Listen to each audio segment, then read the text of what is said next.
This is the story of how FC Barcelona fell from glory to ruin. Barcelona, once the greatest football dynasty of the 21st century. Messi, Xavi, Iniesta, Pep Guardiola's masterpiece. But in less than a decade, everything collapsed. A club built on values, destroyed by greed. A team that inspired millions, buried under 1.35 billion euros in debt. And behind this destruction, one man, Josep Maria Bartomeu. To some fans, he wasn't just incompetent. He was a traitor. A man who acted like a double agent, sent by Real Madrid to bring Barcelona to its knees. The beginning of the end, Rosel's era. For over a century, FC Barcelona stood for something bigger than football. The club was proud of its motto, Més que un club, more than a club. The famous shirt, sacred. No sponsors, no corporate logos, nothing. Just the Blaugrana colours, representing Catalonia, identity and pride. Even in 2006, when Barcelona finally added a logo, it wasn't for profit. It was UNICEF. And instead of being paid, Barcelona paid UNICEF 1.5 million euros a year to help children, to prove that values were more important than money. That Barcelona was not just another business. This is what made Barca special. But in 2010, everything began to change. Sandro Rosell became president. To the outside world, Rosell looked like just another football executive. But to Barcelona, he represented something much darker, the beginning of a cultural betrayal. In 2011, Rosell signed a €30 million per year sponsorship deal with Qatar Foundation. The UNICEF logo was pushed to the back. The sacred shirt was sold. And in that moment, more than just a shirt changed. Barcelona stopped being about values and started being about money. Rosell didn't care about La Masia, didn't care about the philosophy Pep Guardiola had built.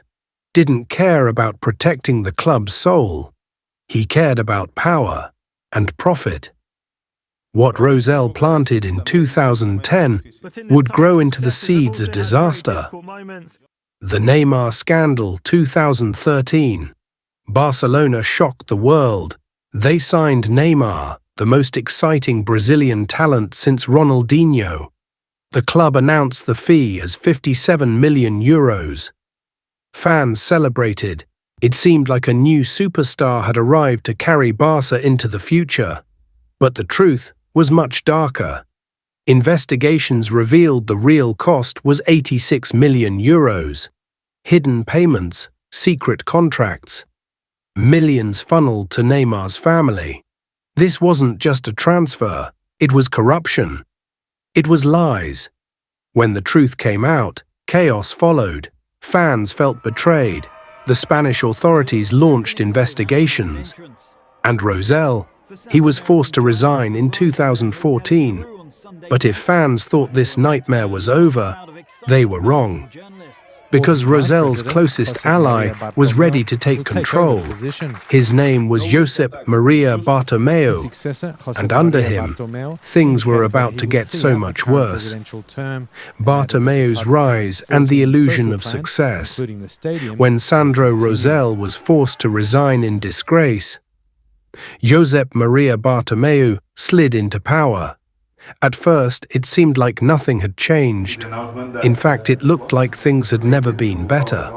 2015, Barcelona completed the treble, La Liga, Copa del Rey, Champions League, Messi, Suarez, Neymar, the deadliest front three in history. MSN was unstoppable. Europe bowed down to Barcelona once again.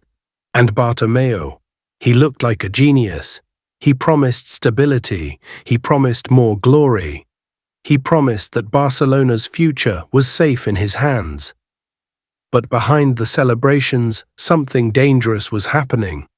La Masia, the academy that gave the world Messi, Xavi, Iniesta, Busquets, was being neglected. The identity that Pep built was being ignored. The finances were being mismanaged. The club was winning on the pitch, but off the pitch, it was rotting from the inside. Bartomeu was not a visionary, he was a politician. And politicians survive by hiding the truth. That treble in 2015 wasn't the beginning of a golden era, it was the last dance. Before the collapse, Neymar's exit and the transfer disasters. Then came the summer of 2017. Paris Saint-Germain dropped a bombshell. They triggered Neymar's release clause, €222 million, the biggest transfer in football history. And in one moment, MSN was dead. Fans were in shock, the board was humiliated. But Bartomeu tried to spin it. We are rich now, he said. With this money, we will build a stronger team. But what followed was pure disaster. Dembélé for €135 million.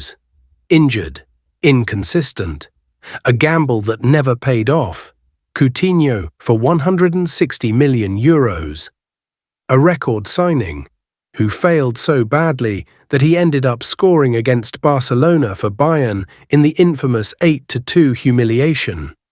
Griezmann for €120 million. A star, in the wrong system, with the wrong timing. 3 signings, over €400 million, and not one of them replaced Neymar. Instead of rebuilding Barcelona, Bartomeu buried them. The money was gone.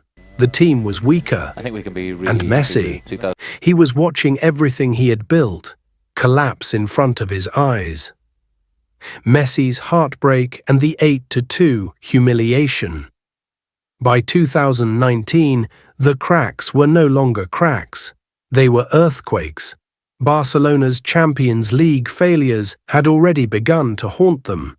Roma, Anfield, collapses that were unthinkable for a club of their stature. But in 2020 came the darkest night in Barcelona's history. Lisbon, the quarter-final of the Champions League.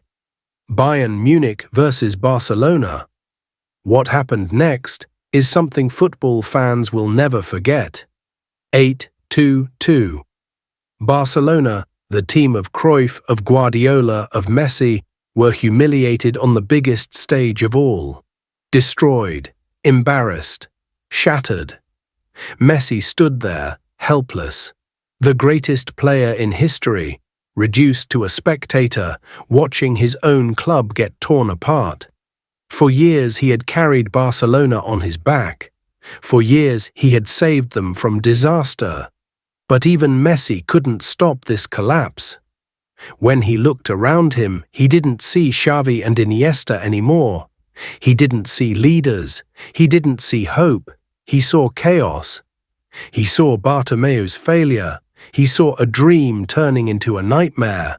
And that's when it happened.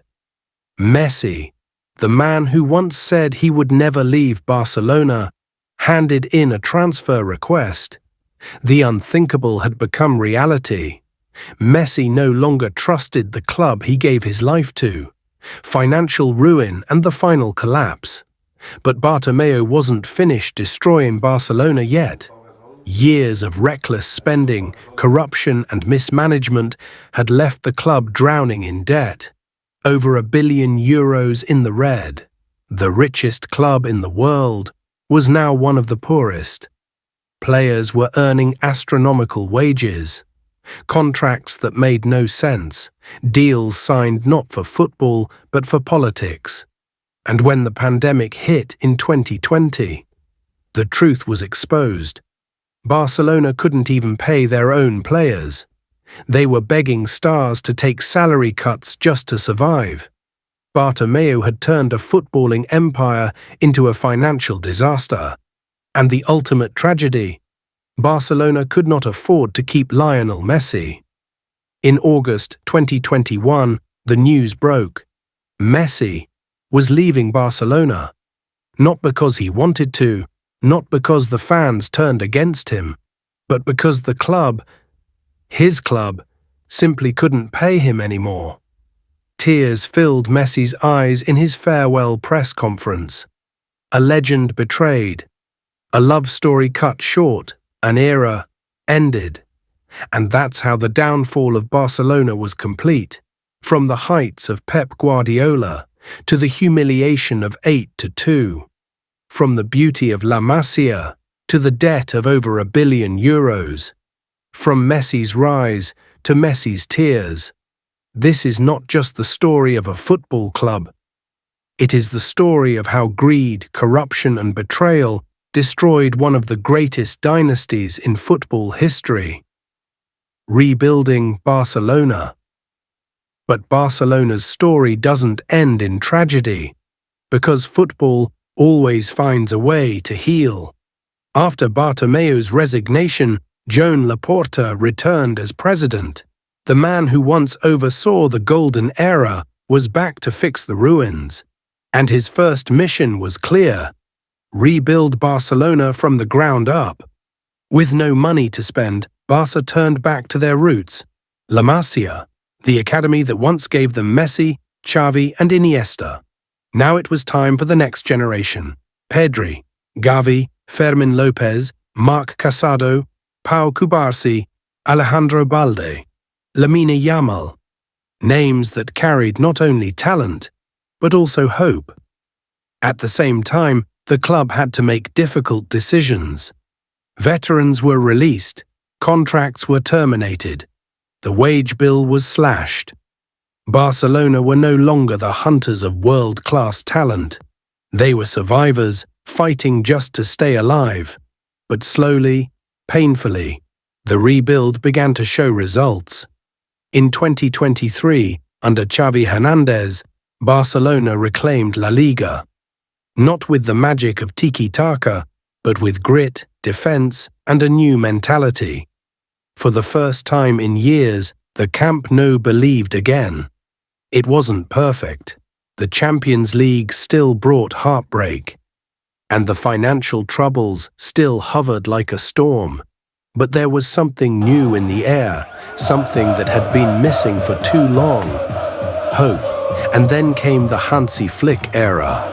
With a tactical system that balanced youth and experience, Barcelona found their rhythm again. In the most recent season, they didn't just compete with Real Madrid, they overshadowed them. Winning La Liga again, showing the world that despite the chaos, the debt, the humiliation, Barcelona was still here, still capable of greatness, still capable of standing tall. This isn't the Barcelona of Cruyff, it isn't the Barcelona of Guardiola, and it may never be. But maybe, just maybe, this is the Barcelona of the future, a Barcelona that rose from the ashes, a Barcelona that refused to die, a Barcelona reborn. If you enjoy the video, hit the like button, subscribe the channel for more of football content, and most importantly, share this video to all the football lovers you know.